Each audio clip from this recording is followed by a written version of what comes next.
যারা light makeup পছন্দ করো তাদের জন্য এই টিউটোরিয়ালটা, আর হচ্ছে যার ভালো লাগবে না সোজা স্কিপ করে অন্য ভিডিওতে চলে যাবেন। আমার স্কিনটা অয়েলি বলে আমি একটা ওয়াটার বেস ময়শ্চারাইজার অ্যাপ্লাই করলাম ফার্স্টে।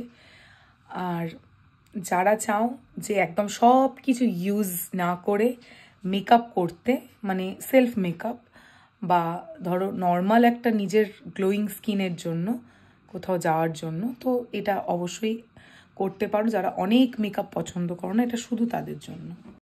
যারা পোমেড ইউজ করবে না, একটা জাস্ট ব্রো যদি আমরা ফিল করতে চাই, এটা হচ্ছে রেভলনের একটা ফিবার ফিলার ব্রোর, তো সেটা আমি ইউজ করে নেব নিজের আইব্রোতে। কারণ আমি সবসময় রাক্ষসী বা বিয়েবাড়ি ছাড়া একটু ওভার জিনিসটা পছন্দ করি না। দেখবেন শুধুমাত্র এটারই লুকটা কীরকম আসে নিজস্ব একটা মেকআপ করার জন্য। এবার আমি ফেসে স্কানারের একটা সিসি ক্রিম দিয়ে নিজের কালো থোবড়াটাকে ফর্সা নয়, নিজের টোনই করে নেব। মানে জাস্ট আমার কনসিলার অতটা লাগে না, তো এইটাই তার জন্য যথেষ্ট, সেটাই আমি দেখাবো। কারণ সব সময় সব কিছু ইউজ করে যে খুব ভালো মেকআপ করতে হবে এটা কোথাও লেখা নেই। সিসি ক্রিমটা আমি অ্যাপ্লাই করে নেবো ড্যাব ড্যাব করে, কারণ আমরা বিয়েবাড়িতে 3-4টে ব্রাইডকে বা পার্টি মেকআপ করে এসে আমরা নিজেরাও টাইম পাই না সাজার, এটা সবচেয়ে একটা বড় ব্যাপার। তো মোটামুটি নিজের একটা নর্মাল গ্লোয়িং স্কিনের একটা মেকআপের জন্য এটা আরামসে যথেষ্ট আমার মনে হয়। তো যারা একদম কম লাইট ওয়েটের ওপর মেকআপ করতে চাও তাদের জন্য এটা একদম ঠিকই হবে। C the result. আমি নিজের কালো দাগগুলো যেভাবে আমি হাইড করে ফেললাম সিসি ক্রিম দিয়ে, সেরকম যদি জীবনের কালো দাগগুলো হাইড করতে চান তাহলে জানি না কি করতে হবে। তো আমার জানা নেই, তাহলে আমি নিজেই করতাম। তো আপাতত যেটা জানি সেটাই করে দেখাচ্ছি। আর আমাদের মুখটাকে সবসময় সব কিছু ভেবে গলায় আর কানে ফাউন্ডেশন অথবা এই যে যাই লাগাই না কেন সিসি ক্রিম দেবেন না, এইটা কিন্তু ভুল ভাবনাটা আপনারা মনের মধ্যে রাখবেন না।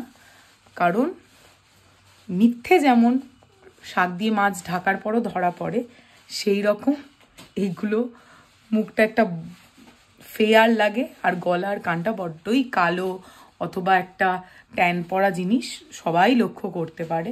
তো অবশ্যই এইটা কিন্তু ভুলবেন না। যাদের মুখটা আমার মতো অনেকটা বড়, মানে হাঁড়ির মতো, তারা কিন্তু এই কন্ট্রোল করতে ভুলবেন না। আর এই যে কন্ট্রোলটা আমি কোনো কনসিলার দিয়ে করছি না, এটা জাস্ট একটা লিপস্টিকের শেড, যেটা আমি সেলফ মেকআপের ক্ষেত্রে মানে নিজের ক্ষেত্রে ইউজ করি সব সময়। কারণ আমি ক্লায়েন্টকে যে প্রোডাক্ট ইউজ করি সেগুলো আমি নিজের উপর খুবই কম অ্যাপ্লাই করি। এটা আমার পার্সোনাল ভ্যানিটির জিনিসপত্র। আর এই সময় আর কনসিলার, ব্লাশ, এই সমস্ত জিনিস না খুঁজে খুঁজে অ্যাপ্লাই করে এক ব্যাগ প্রোডাক্ট আমি নিজের জন্য ইউজ করি না। কারণ সেক্ষেত্রে আবার যদি 10টায় এসে বলি আরও 1 ঘন্টা লাগবে বিয়েবাড়ি যেতে, বিশ্বাস করুন আমাকে কেউ আর বিয়েবাড়ি নিয়ে যাবে না। সেই জন্য আমি পুরো বন্ধ করে দিয়েছি এসব করা। ব্লাশটা আমি লাগাবো হচ্ছে একটা লিকুইড লিপস্টিক দিয়ে, যেটা খুবই অল্প পরিমাণে, কারণ জীবনে উজ্জ্বল থাকার মানে সব কিছু সীমা আমি ত্যাগ করেছি বলে একদম অল্প পরিমাণে দেব। একটা কালো স্কিনে অনেক ব্লাশ কিন্তু মানায় না। আর আমার জীবনে যদি ব্লাশকে তোমরা দেখতে চাও, এই যে দেখো আমার জীবনের ব্লাশ। হ্যাঁ, সে হচ্ছে একটা ভিডিওর অংশে থাকবে, সেটা আমায় বলেছে, তাই জন্য তাকে দেখাচ্ছি। হাই করে দাও সবাইকে। নিজে যখন মেকআপ করি সব কিছু আমি ভুলে যাই। যেরকম আমি একটা কম্প্যাক্ট দিয়ে এটা সেট করতে ভুলে গেছি, সেরকম আমি সবই ভুলে যাই। একটা নর্মাল কম্প্যাক্ট ফিটমির আমি ইউজ করি, যেটার দাম খুবই কম, 200 টাকা। কারণ নিজের মেকআপের ক্ষেত্রে এর থেকে বাজেট আমার বেশি নেই। কারণ ক্লায়েন্টকে মেকআপ করার জন্য আমার অনেক অনেক টাকার কম্প্যাক্ট বেরিয়ে যায়, তো তাই আমি কষ্টটা বুঝি। এর পরেও কিন্তু মেকআপটা প্রচণ্ড ভাইব্রেন্ট লাগছে, সেই জন্য আমি একটা মেকআপ স্প্রে করে মুখটাকে সেট করে নেব।